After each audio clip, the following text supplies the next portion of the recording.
Hello, c'est Bénédicte de l'équipe d'Agriculture Durable. On se retrouve aujourd'hui à Fribourg pour un nouvel épisode d'Agro-Micro qui va porter sur la biodiversité. C'est parti! Salut, je m'appelle Anne-Claude Jacquat, je suis biologiste et je travaille comme vulgarisatrice biodiversité chez ProConseil. Et je suis là pour visualiser le résultat du micro-trottoir qui a eu lieu au marché de Fribourg sur le thème de la biodiversité en agriculture. C'est parti! C'est quoi la biodiversité? Biodiversité, moi je dirais, pour moi c'est quelque chose qu'on peut avoir déjà de manière assez naturelle, donnée par la nature, et en utilisant ce que la nature elle nous offre pour justement diversifier ce choix de produits. J'ai vraiment rien à rajouter, non. La biodiversité, c'est toute la... Moi, je ne sais pas exprimer en fait. C'est la diversité des espèces, tant végétales qu'animales. La biodiversité, c'est le mélange de tout ce qui est vivant, une symbiose de tout ça. La biodiversité pour moi c'est tout ce qui est la nature, l'écosystème en fait avec les animaux, c'est vraiment tout ce qui est animaux, humains, enfin tout l'écosystème qui regroupe ça. C'est la diversité des plantes et aussi des animaux qui vivent dans ces plantes, et aussi la chaîne alimentaire soit préservée, qu'il y ait des grands animaux, des petits animaux, des insectes, de tout, mais aussi au niveau de la biodiversité des plantes qui est pas les monocultures, mais qui est autant, disons, prenons un pré avec beaucoup de fleurs, de petites fleurs, des herbes. La biodiversité, pour moi, c'est un mélange de toutes les espèces au sein du même climat. Ça peut être les plantes, les animaux, les insectes, aussi les êtres humains.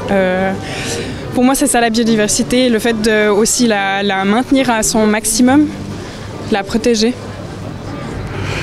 Grande question, c'est beaucoup de mélanges, beaucoup de possibilités, un maximum d'éléments naturels, autant vivants que végétaux, de pouvoir exister. Alors il y a plein de choses intéressantes, c'est super. Alors la biodiversité, en fait, c'est les espèces, mais c'est pas seulement les espèces. En fait, c'est la diversité des espèces, donc animales, végétales, bactéries, champignons. Mais c'est aussi la diversité génétique au sein même de ces espèces. Et puis c'est la diversité des habitats dans lesquels vivent ces espèces, donc les forêts, les lacs, les cours d'eau, tous ces habitats. Et puis, donc il y a ces trois niveaux, et c'est très important parce que la biodiversité, en fait, plus il y a de diversité, plus ce vivant, bio c'est la vie, donc la diversité du vivant, plus il y a de diversité, plus on va être résilient face au changement. Et ça, c'est une chose importante. C'est pour ça qu'il faut la préserver face à une nouvelle maladie qui arrive. Plus on a de diversité génétique, plus on aura une chance que les espèces touchées, il y aura des individus qui vont pouvoir s'en sortir malgré cette nouvelle pression. Ça, c'est un élément important. Mais une chose qu'une des premières personnes a dite, c'était intéressant, sur ce que peut nous offrir la nature en termes de ressources, peut-être de médicaments. Beaucoup de médicaments viennent des plantes, et cette diversité, c'est l'assurance aussi de pouvoir nous fournir des choses dont nous avons besoin pour notre propre survie. Alors, on va voir la suite. Que sont les SPB, ou surfaces de promotion de la biodiversité? Des surfaces de promotion, c'est des surfaces où l'on maintient des haies, un habitat qui permette la diversité tant animale que végétale. Il y en a passablement depuis un certain temps. Il y a les haies, il y a les jachères, il y a les bandes jachères en bordure des champs. J'ose imaginer qu'il y a peut-être des plans d'eau. Il faudrait plus de plans d'eau. Oui, en fait, les SPB, c'est des surfaces. Surtout, on parle de SPB, c'est en lien avec la politique agricole qui parle de SPB. C'est des surfaces qui sont situées sur la zone agricole, mais qui n'ont pas pour fonction de produire des aliments pour les humains ou pour les animaux, mais de produire un endroit pour le gîte et le couvert pour la faune sauvage en fait, la faune et la flore sauvage. Donc c'est des surfaces qui sont dédiées à mettre à l'abri, à donner un lieu de reproduction et un lieu où trouver de la nourriture pour la faune et la flore sauvage.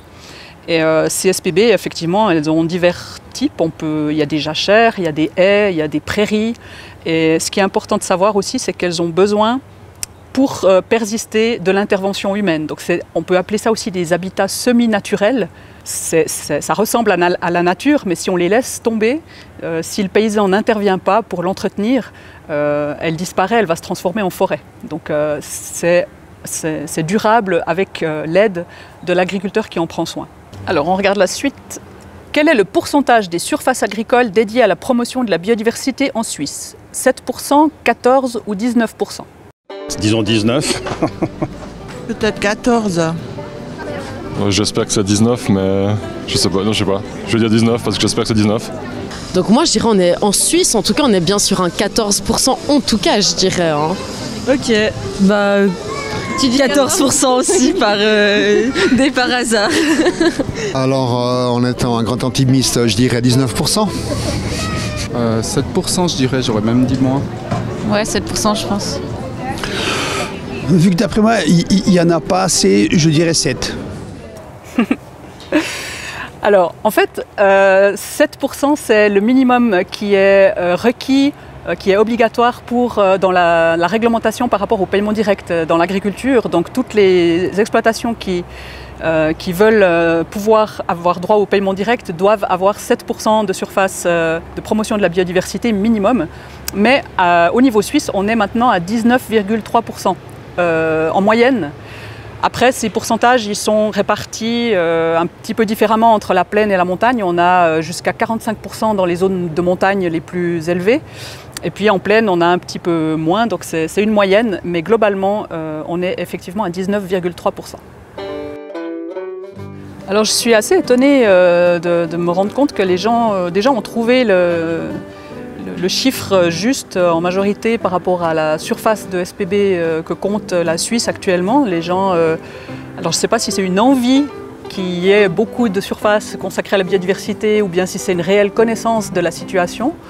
Mais c'est quand même intéressant de voir que les gens avaient le bon chiffre. Maintenant, j'ai l'impression que le rôle de ces surfaces écologiques, il est moins bien connu par rapport à la biodiversité et puis pourquoi on a besoin de maintenir cette biodiversité. Il y a des idées, il y a quelques pistes qui sont ressorties très intéressantes. Et je pense que là, c'est bien de communiquer aussi pour expliquer en quoi la biodiversité elle est essentielle et quel service elle rend à toute la société. À quoi sert un réseau écologique?